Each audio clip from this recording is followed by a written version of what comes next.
तो दोस्तों नमस्कार। आप सभी का बहुत बहुत स्वागत है साहित्य सारथी के इस यूट्यूब चैनल पर। दोस्तों, आज से इस चैनल पर हम एलटी मेंस के लिए क्वेश्चन आंसर डिस्कशन करेंगे। डेली एक से दो क्वेश्चन को हम अपने इस चैनल पर लेकर आएंगे और उसके बारे में चर्चा करेंगे दोस्तों। और ये क्वेश्चन आपको ईएमआरएस, केबीएस, एनबीएस और एलटी ग्रेड जो भी मुख्य परीक्षाएं सामने लगी हुई हैं, ये क्वेश्चन हर एक एग्जाम में काम में आएंगे दोस्तों। प्रश्न हम यहाँ से डेली अपने चैनल पे एक से दो प्रश्न लाएंगे और उस प्रश्न को कैसे लिखना है, कितने शब्दों में लिखना है, थोड़ा सा यहाँ शॉर्ट में ब्रीफ होगा। और डेली डेली आप एक दो क्वेश्चन लिखने का प्रैक्टिस करेंगे तो अच्छा करेंगे आप। दोस्तों, आज का मेरा पहला क्वेश्चन है जो दीर्घ उत्तरी में है और ये 200 शब्दों में लिखना है। एलटी में दीर्घ उत्तरी जो क्वेश्चन है उसे 200 शब्दों में लिखना है। जो लघु उत्तरी क्वेश्चन है उसको 125 शब्दों में लिखना है। तो दोस्तों, आज का पहला क्वेश्चन शुरू करते हैं।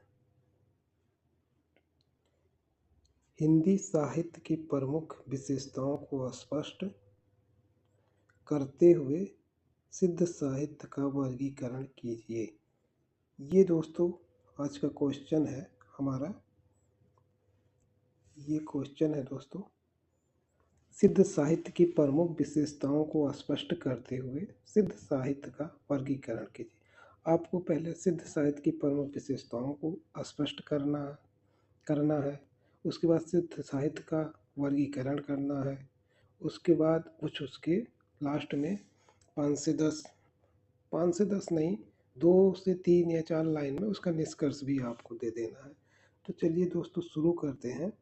पहले तो आप सिद्ध साहित्य के बारे में थोड़ा सा ब्रीफ देंगे 8 से 10 लाइन, 12 लाइन में, जो लगभग 40 से 50 शब्दों में हो जाए। फिर उसके बाद और आगे आप लिखेंगे। तो शुरू करते हैं। बौद्ध धर्म कालांतर में तंत्र मंत्र की साधना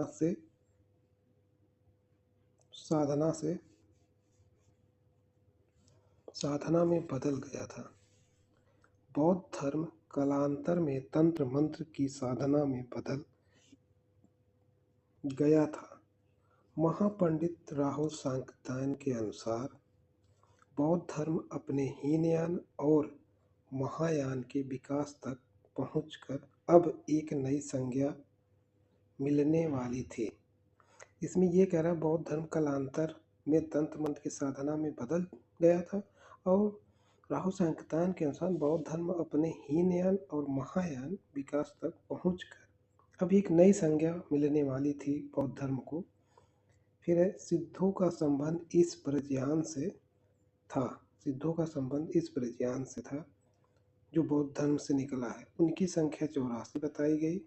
प्रथम सिद्ध रहपा हैं जो 8वीं सदी के हैं और सहज जीवन पर बहुत अधिक बल देते हैं। इन्हें ही सहजयान का प्रवर्तक कहा जाता है। शार्ट में आपको लिखना है, ठोस शब्द लिखना है, बाहर की अनर्गल बकवास नहीं लिखना है। इसमें आप 200 शब्द दिए, आप 180 शब्द में लिखिए भाई। वहाँ 3 ही घंटे आपको मिलेंगे, आपको 20 क्वेश्चन अटेम्प्ट करना है। तो आप हर क्वेश्चन को 200 शब्दों में लिखने की कोशिश करेंगे तो आप ये सोचिए आपके पास समय भी तो होना चाहिए कि आप 20 क्वेश्चन आप 200 शब्द में लिख पाएंगे। आप थोड़ा कम भी शब्द कर दीजिए, लेकिन ये ज़रूर दिमाग में रखिए कि आपको कोई क्वेश्चन छोड़ना नहीं। छोड़ देंगे तो उस पर आपको कोई नंबर नहीं मिलेगा। आप कुछ ना कुछ उसके बारे में लिखेंगे, शब्द कम भी होंगे तो आपको कुछ ना कुछ नंबर उस पर मिल जाएंगे। तो कोशिश ये करिएगा दोस्तों मेंस में कि आपसे एक भी क्वेश्चन छूटे ना और आप कुछ ना कुछ हर क्वेश्चन के बारे में लिख पाएँ। इतना ज़रूर ध्यान दीजिएगा मेरी बात को दोस्तों। अब यहाँ से सिद्ध साहित्य की प्रमुख विशेषताओं के बारे में चर्चा करेंगे। जीवन की सहजता, जीवन की सहजता, गुरु की महिमा, शून्य की अवधारणा, और प्रतीकात्मक भाषा और जाति पात का विरोध, जाति पात का विरोध, ये इतना। अब इसके बारे में थोड़ा थोड़ा ज़रूर लिखना है। ऐसा नहीं है कि आप केवल प्रमुख विशेषताओं की हेडिंग डाल के छोड़ दिए, थोड़ा थोड़ा उसमें आप ऐड कर दीजिए।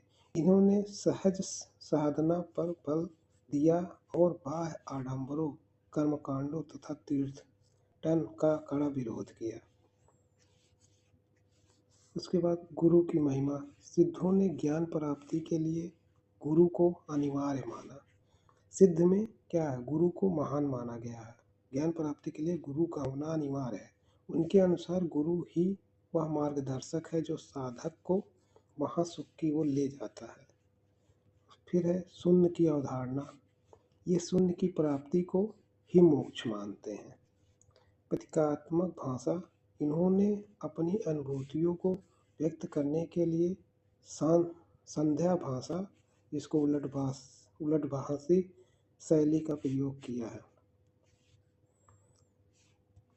सिद्धों ने जाति पात का भी विरोध किया है, तो उसके बारे में भी थोड़ा लिखेंगे। सिद्धों ने वर्ण व्यवस्था और छुआछूत पर तीखा प्रहार किया है। सिद्ध साहित्य का वर्गीकरण भी देख लेंगे। नीति और आचार संबंधी साहित्य, इसमें उपदेशात्मक, स्वर प्रधान, साधक को सदाचार, गुरु सेवा और नैतिकता की शिक्षा दी गई है। उसके बाद दूसरा है साधना संबंधी साहित्य। इसमें तांत्रिक साधना, अंतर्मुखी साधना और रहस्यमयी अनुभूतियों का वर्णन है। सरहपा का दोहा कोश इसका उत्तम उदाहरण है।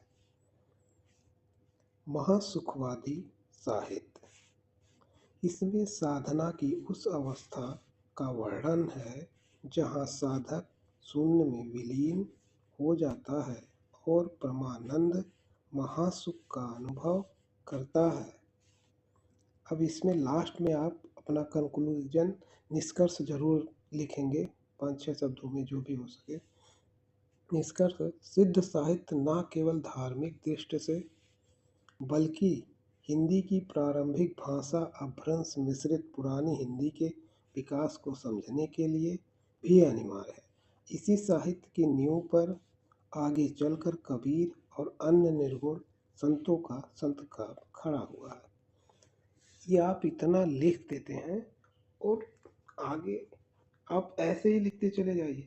ये नहीं है कि आप एक ही क्वेश्चन पकड़ के बैठे हैं 2 घंटे से लिख रहे हैं, तो वो आपको कितना ना, एक क्वेश्चन 10 ही नंबर का है तो आपको 20 नंबर तो एक क्वेश्चन में मिल नहीं जाएगा। आप जितने क्वेश्चन आ रहे हैं 20 आ रहे हैं, 20 में 20 क्वेश्चन लिखने की कोशिश करिएगा दोस्तों, छोड़िएगा नहीं एक भी क्वेश्चन, तो आपको नंबर मिलेंगे। कैसी रही ये क्लास दोस्तों ज़रूर कमेंट में बताइएगा। और इस चैनल पर डेली 1 से 2 प्रश्न एलटी मेंस के लिए आएंगे। आप लोग निरंतर मेरे चैनल से बने रहिए। अगर यह वीडियो आप सभी को लाभदायक लगी हो तो चैनल को सब्सक्राइब कर लीजिए और इस वीडियो को लाइक करिए। धन्यवाद दोस्तों।